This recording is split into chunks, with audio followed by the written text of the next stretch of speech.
વાત કરીએ કે આ આપણો વિદાય સમારંભ નથી. સ્પેશિયલી 10મા ધોરણના વિદ્યાર્થીઓ માટે તો વિદાય સમારંભ નથી જ, કારણ કે આવતી સાલ અમે તમને ફરીથી અહીંયા જોવા માંગીએ છીએ. વિદ્યાર્થીઓ સાથે ઘણી બધી વાતો કરી છે આટલા વર્ષોમાં. 9મા ધોરણમાં જે 12મા ધોરણમાં હાલ વિદ્યાર્થીઓ છે એ 9મામાં અમારી પાસેથી જ આવેલા નવા વિદ્યાર્થીઓ, બધા નિશા, જિગ્નેશ, શૈલેષ, બધાના નામ યાદ રાખતા અમને 1 વર્ષ લાગી જાય. 9મામાં જ્યારે તમે એડમિશન લો ત્યારે એવું નથી હોતું કે 100% વિદ્યાર્થીઓના નામ યાદ હોય, પણ તમે 10મું 11મું આવતા બધાના નામ યાદ રહી જાય છે. એટલે જો અનુભવોની વાત કરું તો અનુભવો તો એટલા બધા છે કે આજનો આખો દિવસ પૂરો ના થાય, બરાબર? એટલે અનુભવોની વાત તો મારે કરવી નથી, પણ એક વાર્તા આજે તમને કહેવા માંગુ છું.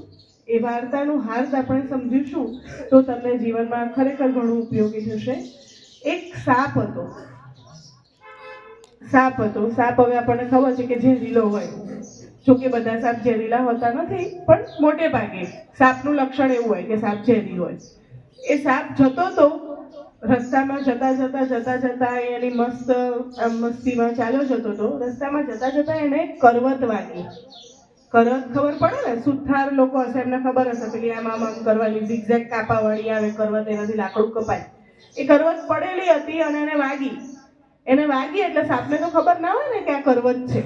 એને વાગી એટલે સાપને આવ્યો ગુસ્સો, રીહ ચડી, તમારી ભાષામાં રીસ ચડી, અને એ વિચારે કે ભાઈ મારા કરતા આવું શક્તિશાળી કોણ કે જેને મને વગાડ્યું, મને નુકસાન કર્યું, બરાબર? તો સાપ શું કરે તમને ખબર છે? એનો શિકારને કેવી રીતે શિકાર કરે ખબર છે? એક તો પહેલા આમ ઝેર નાખે, અને નહીં તો પછી એને ભીંસમાં લેવાનો પ્રયત્ન કરે. એટલે સાપે શું કર્યું? એને તો ખબર નહીં કરવત કોણ છે, શું છે, કરવતની અંદર કરવતથી શું થાય, એ બધું સાપને તો ખબર પડે નહીં. એટલે એને શું કર્યું કે કરવતને ભીંસમાં લીધી, ગોળ ગોળ કરવતની આજુબાજુ એનું શરીર વીંટી દીધું અને ઓર દબાવવાનો પ્રયત્ન કર્યો ગુસ્સામાં. કેમ આવું કરે છે કરવત? કેમ આ એવું શું વસ્તુ છે કે જેણે મને નુકસાન પહોંચાડ્યું, બરાબર? તો એવું થાય છે કે કરવતને નુકસાન પહોંચાડતા શું થાય? કરવતની આજુબાજુ જોરથી જેમ દબાણ લાવો એમ શું થાય? કપાઈ જવાય. તો આ રીતે સાપ પોતાની જાતને જ નુકસાન પહોંચાડે છે.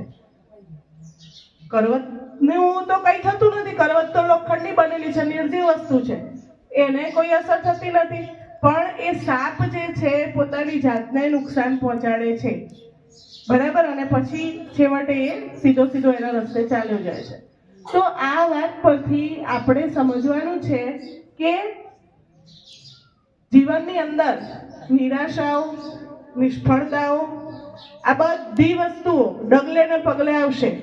હું વર્ગમાં પણ વારંવાર તમને કહું છું કે ભાઈ આ તો તમારું ભણવાનું અભ્યાસના વર્ષો છે, સારા છે કે તમારો સિલેબસ નક્કી હોય ને પરીક્ષા આવે કે ભાઈ આપણને ખબર છે કે અંગ્રેજીમાં ફંક્શન આટલા માર્કના પૂછાવાના છે, નિબંધ આટલા માર્કનો પૂછાવાનો છે, બરાબર? પણ જ્યારે તમે 12મા ધોરણના વિદ્યાર્થીઓ માટે ખાસ વાત કરીએ તો જ્યારે તમે આ શાળા છોડીને જવાના છો આગળ, તમારા લગભગ બધા જ વિદ્યાર્થીઓ કોલેજમાં એડમિશન લેશે. છેલ્લા 2 વર્ષથી તો આપણો રેકોર્ડ છે કે લગભગ 100% વિદ્યાર્થીઓ આપણા કોલેજમાં આગળ અભ્યાસ કરવા જાય જ છે. ખૂબ આનંદની વાત છે. એટલે ત્યાં તમે આગળ જશો તો ત્યાં જીવનની અંદર તમારી રોજ પરીક્ષાઓ થશે, પણ એ પરીક્ષામાં ફરક એટલો હશે કે પરીક્ષાનો કોઈ સિલેબસ નહીં હોય. એટલે તમારે નિરાશાઓ, આપણી નિષ્ફળતાઓ, આપણો મેન્ટલ સ્ટ્રેસ, આ બધી વસ્તુ સાઈડમાં મૂકી અને આપણે જો ધીમે આપણા રસ્તે આગળ વધતા રહીશું તો આપણે આપણી નિશ્ચિત જે મંજિલ છે, આપણે જે આપણું લક્ષ્ય નક્કી કર્યું છે ત્યાં પહોંચી જ જઈશું. સાપની વાત પર પાછા ફરીએ તો સાપે જેમ કરવતને ભીંસમાં લેવાનો પ્રયત્ન કર્યો, એના કરતા જો સાપ એના રસ્તે જરાક અડી ગયું, જરાક છોલાઈ ગયું, પણ જો એ વસ્તુને અવગણના કરી અને એના રસ્તે આગળ ચાલી ગયો હોત તો કદાચ એને નુકસાન ના પહોંચ્યું હોત. સાચી વાત કે ખોટી વાત? સાચી વાત ને? એ અવગણીને આગળ જતો રહ્યો હોત તો કદાચ એ પહોંચી ગયો હોત, પણ એને ભીંસવામાં, એની સાથે પેલું કરવામાં એને પોતાનો સમય પણ બરબાદ કર્યો અને પોતાની જાતને નુકસાન પણ પહોંચાડ્યું. એટલે હું તમને અહીંયા હાજર તમામ વિદ્યાર્થીઓને એક સલાહ આપીશ કે તમે ઓલરેડી તમે જોશો તમારા સિલેબસની અંદર બીજા વિષયનો તો મને આઈડિયા નથી, પણ ઇંગ્લિશની વાત કરીએ તો 10માની અંદર અને 12મા ધોરણની અંદર તમને ખબર છે મેન્ટલ સ્ટ્રેસને લગતા ઘણા બધા ચેપ્ટર આવે છે. ઘણા બધા વિદ્યાર્થીઓ પરીક્ષાના પરિણામ પછી આત્મહત્યા કરી લેતા હોય છે ધારેલું પરિણામ ન આવવાના લીધે, અથવા તો બીજા કોઈ પણ પ્રશ્નોના લીધે ઘણીવાર વિદ્યાર્થીઓ પોતાનું જીવન ટૂંકાવી લે છે, અથવા તો એવો કોઈ પગલું ભરી બેસે છે કે જેના કારણે એમને પોતાનું તો નુકસાન થાય જ છે પણ સાથે સાથે પરિવારનું પણ નુકસાન થાય છે. એટલે મારી ખાસ વિનંતી છે તમને બધાને કે આ ધોરણ 10 અને ધોરણ 12ની જે બોર્ડની પરીક્ષાઓનો મગજની અંદર હાવ ક્રિએટ કરતા નહીં, માત્ર પરીક્ષા છે જસ્ટ પાર્ટ ઓફ લાઈફ. પરીક્ષા સ્કૂલમાં તમે આપો છો એ રીતે જ તમારે ત્યાં પરીક્ષા આપવાની છે, માત્ર ખાલી સુપરવાઇઝર તમારા અલગ હશે અને બિલ્ડિંગ તમારું. આપણા કંટ્રોલમાં છે કે આપણે મહેનત કરીએ, આપણે આપણા સમયનો સદુપયોગ કરીએ.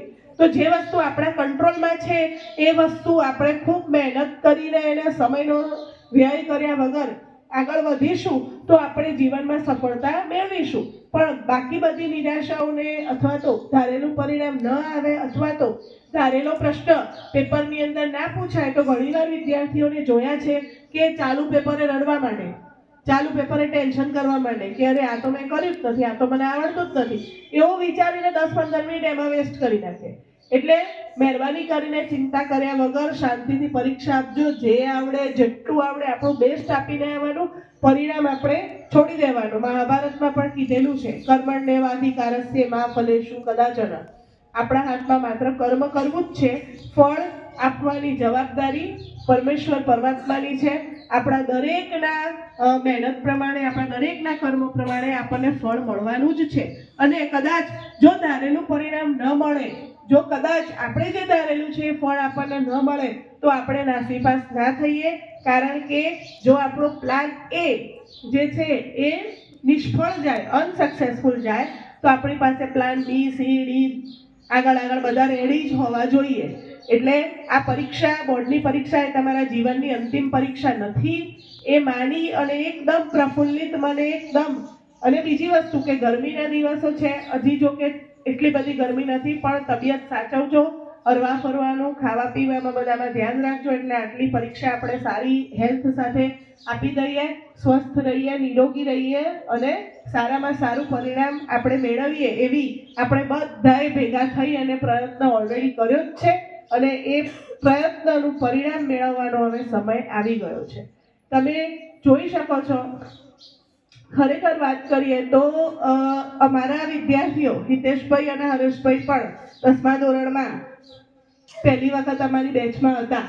તો આજે ખૂબ આનંદ થાય છે કે અમારા જ વિદ્યાર્થીઓ, અમારી સાથે ભણેલા વિદ્યાર્થીઓ અમારી સાથેની હરોળમાં બેસી અને અમને મદદ કરી રહ્યા છે નિસ્વાર્થ ભાવે. તમારા ભવિષ્ય માટે, તમને ભણાવવા માટે એ લોકો આટલી મહેનત કરી રહ્યા છે અને એમનો પણ કિંમતી સમય આપણને આપી રહ્યા છે. બરાબર? એટલે તમે જોઈ શકો છો કે જો એ પણ તમારામાંથી જ છે. આજથી 3-4 વર્ષ પહેલા એ અહીંયા જ બેઠેલા અને અહીંયાની અહીંયા સુધીની સફર એમણે ખેડી છે. તો જો એ કરી શકે છે તો આપણે કેમ નહીં? તમારામાં પણ એટલી જ હોશિયારી, તમારામાં પણ એટલું જ હુનર, તમારામાં પણ એટલી જ એક્ટિવનેસ પડેલી છે. પણ જે બધું સૂતેલું છે એને ઢંઢોળો, એને જગાડો અને ભણવાની સાથે સાથે સંસ્કારમાં, સંસ્કારની સાથે સાથે શિસ્તમાં પણ, સ્વયં શિસ્ત જેને કહેવાય એ વસ્તુમાં પણ આપણે પારંગત બનીએ. વધારે મારે કહેવું નથી કારણ કે હજી બધા શિક્ષકોને પણ કહેવાનું બાકી છે. તો અંતે તમે સૌ બોર્ડની પરીક્ષા આપવા જનાર વિદ્યાર્થીઓને મારા તરફથી, શાળા પરિવાર તરફથી ખૂબ ખૂબ અભિનંદન. સાથે સાથે આખા બધા સ્ટાફ મિત્રોનો આ તબક્કે હું ધન્યવાદ માનું છું કે એમણે ખૂબ સરસ મહેનત કરી અને દરેક વસ્તુમાં પોતાનો જીવ રેડી અને વિદ્યાર્થીઓ માટે કામ કર્યું છે. એટલે સૌપ્રથમ તો આપણે તાળીઓ અહીંયા બેઠેલા તમામ ગુરુજનો માટે પાડીશું.